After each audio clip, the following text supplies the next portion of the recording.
고양이 사료 종류는 정말 너무 다양하죠. 사료 코너에 보면 너무 많은 브랜드 제품들이 나와 있어서 저도 머리가 아픕니다. 병원에서는 치료용 사료를 팔고 쇼핑몰에서 유기농 사료도 팔고 이것도 싫으신 집사들은 생식을 주는 사람도 있더라고요. 특히 초보 집사분들은 고민이 많을 것 같아서 준비를 했습니다.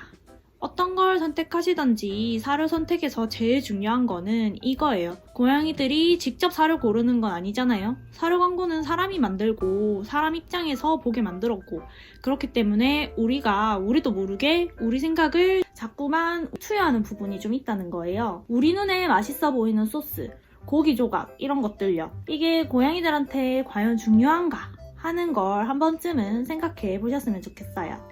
고양이한테 중요한 성분은 뭐예요? 필요한 성분이 무엇인지 고양이 입장에서 알아볼게요. 일반적으로 고양이한테 제일 좋은 사료는 동물성 단백질이 풍부하고 적당한 지방이 들어있고 탄수화물은 적은 사료입니다. 고양이한테 필요한 영양 성분 기본은 단백질, 지방, 탄수화물, 비타민, 미네랄, 물 정도예요. 개보다 고양이가 더 많은 단백질을 섭취하고 새끼 고양이는 어른 고양이보다 더 많이 단백질이 필요하다고 해요. 단백질에 속한 타우린이 고양이한테 제일 중요한데요. 타우린이 부족하면 실명과 심장병 걸릴 확률이 높아져요. 오래전에 반려동물 사료 이런 것들이 연구되기 전에는 타우린이 부족해서 고양이들이 건강 문제가 많았대요. 요즘 나오는 사료들은 다 잘 들어있을 거예요. 여기서 고양이한테 강아지 사료를 주면 안 되는 이유가 확실해집니다. 개 사료에는 따로 타우린이 안 들어가요. 또 고양이는 사람보다 지방이 더 많이 필요해요. 지방 때문에라도 고기를 먹어야 되기도 하고요. 고양이한테 필요한 지용성 비타민이 전달되려면 지방이 필요해요. 탄수화물은 고양이한테 에너지도 공급하고 지방 소화도 도와줍니다. 또 탄수화물에 섬유소가 들어있는데 이게 장에서 수분을 흡수하기 때문에 설사가 아니라 정상적인 끙알을 싸는데 도움이 됩니다. 다음으로는 비타민인데요. 좋은 성분의 사료나 식단을 주면 따로 비타민을 줄 필요는 없어요. 수의사랑 상의 없이 비타민을 밥에 추가하고 그러면 독성 효과가 나타날 수도 있어요. 주의는 해야 되지만 나이가 좀 있는 고양이는 비타민이 더 필요할 수도 있으니까 의사 선생님이랑 상의하세요. 마지막으로 미네랄. 미네랄도 적당히 있어야 건강한 고양이가 됩니다. 그러려면 따로 뭘 주기보다 좋은 사료를 잘 주면 해결되겠죠. 물에 관해서는 다음 영상에서 좀 더 자세하게 다룰게요. 개와 고양이 사료가 달라야 하는 이유는 뭐예요? 물어보시는데 고양이 사료나 개 사료나 그게 그거 아닌가 하면 절대 금물이에요. 앞전 영상에서 서로 사료를 섞으면 둘 다 건강이 안 좋아진다라고 말씀을 드렸었어요. 고양이가 개 사료를 먹으면 비타민이랑 미네랄이 부족해져요. 그리고 개가 고양이 사료를 먹으면 너무 많은 단백질을 먹게 돼서 안 좋고요. 고양이 사료는 강아지 사료보다 지방이 더 많거든요. 그래서 맛있게 느껴진다 해요. 물론 제가 먹어보진 않았습니다. 그러면 강아지가 비만이 될 수 있겠죠? 고양이는 고기를 꼭 먹여야 되나요? 네, 고양이는 원래부터 육식동물이고요. 고기에서 비타민 A를 얻어야 돼요. 우리는 체내에서 베타카로틴이라는 성분이 비타민 A로 바뀌는데 고양이는 그게 안 됩니다. 그래서 반드시 고기를 먹어야 됩니다. 아니면 건강에 나빠요. 집사님이 혹시 채식주의자이시더라도 고양이는 고기를 먹어야 됩니다. 고양이는 건강 때문에 채식주의자가 될 수가 없어요. 좋은 사료는 어떻게 고르나요? 성분표를 잘 보셔야 됩니다. 일반적인 고양이한테는 동물성 단백질이 풍부하고 적당한 지방이 들어있고 탄수화물은 적은 사료가 필요하다고 말씀을 드렸죠. 미국 같은 경우는 반려동물 사료 제조 관련해서 표준이 정해져 있고 그거를 지키게 하고 있다고 해요. 근데 우리나라에는 제가 찾아봤을 때 아직 그런 게 없는 것 같더라고요. 혹시 아시는 분 있으면 댓글 좀 부탁해요. 그래서 집사들의 역할이 특히 더 중요한 것 같아요. 당연히 고양이 나이에 맞는 사료를 골라야 되는 건 기본이겠죠. 새끼 고양이랑 어른 고양이는 필요한 영양분이 다르니까요. 사료 성분은 어떻게 보면 되나요? 물어보시면은 성분은 사료에서 많은 비중 순서대로 나열이 되어 있어요. 그러니까 제일 먼저 나오는 성분이 제일 많이 들어있는 거예요. 그럼 보통 맨 앞에 성분은 몇 가지는 단백질이어야 되겠죠?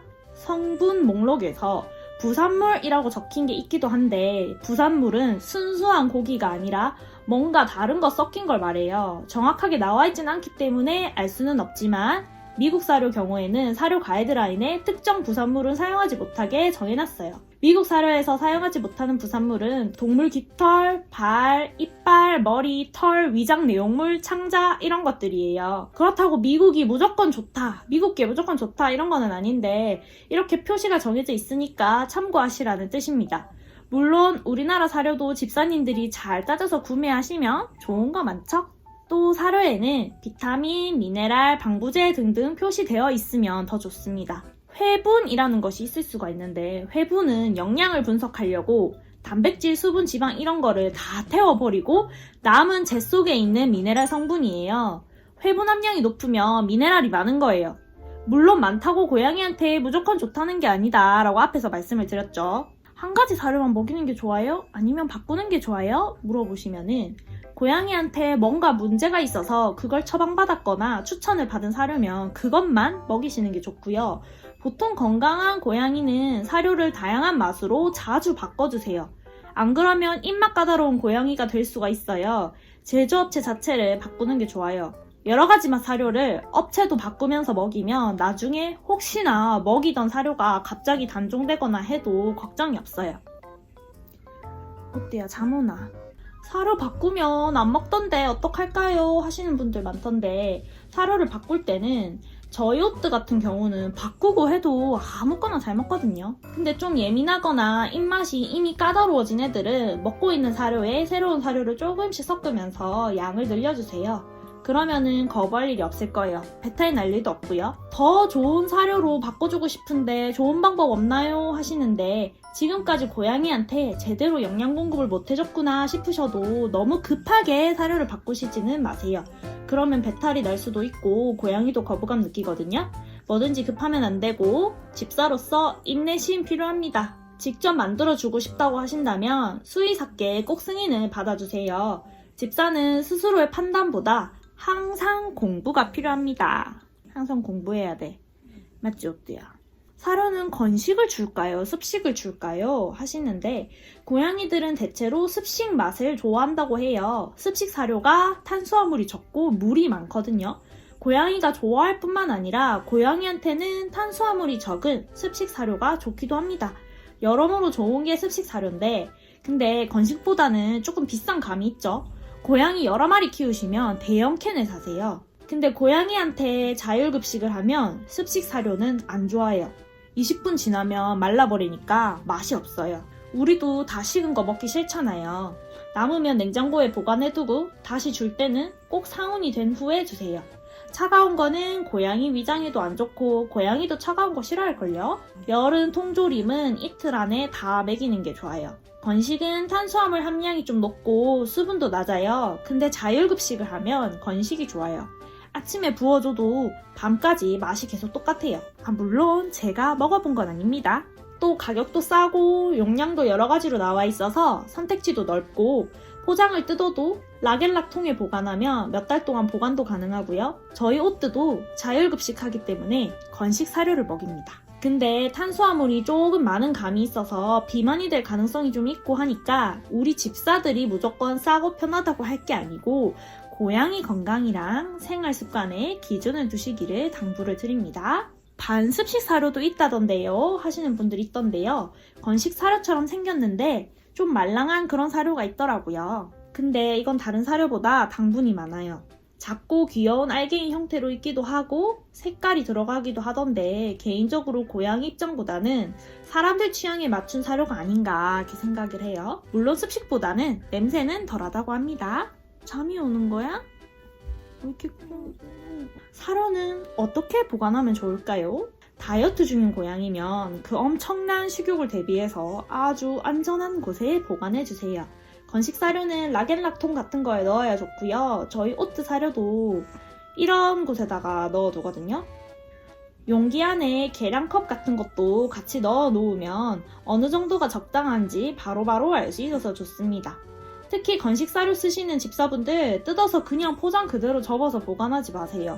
사료가 아무리 건식이라도 당연히 상하고 고양이가 몰래 먹을 수도 있고 개미 같은 거 꼬일 수도 있습니다. 습식 사료는 뜯은 후에는 무조건 냉장고, 캔째 보관보다는 덜어서 보관하시고 뚜껑을 꼭 닫아주세요. 그냥 랩만 씌우면 냉장고 문 열 때마다 고양이 밥 냄새가 가득 풍겨가지고 내가 고양인지 사람인지 헷갈리는 순간이 옵니다. 자, 이렇게 오늘은 고양이 사료에 관해서 알아봤어요. 고양이한테 좋은 사료 성분이랑 필요한 영양소, 사료 라벨 보는 법, 강아지, 고양이 사료가 다른 이유, 건식 사료, 습식 사료, 사료 보관법 등등 제가 최대한 어려운 용어들은 다 뺐지만 그래도 이해가 안 되시면 영상 반복해서 시청해주세요. 집사님들, 고양이 키우기로 하셨다면 절대 우리 입장에서 생각할 게 아니라 고양이 입장으로 생각해 주시길 다시 당부드립니다. 다음 영상에서 만나요. 안녕.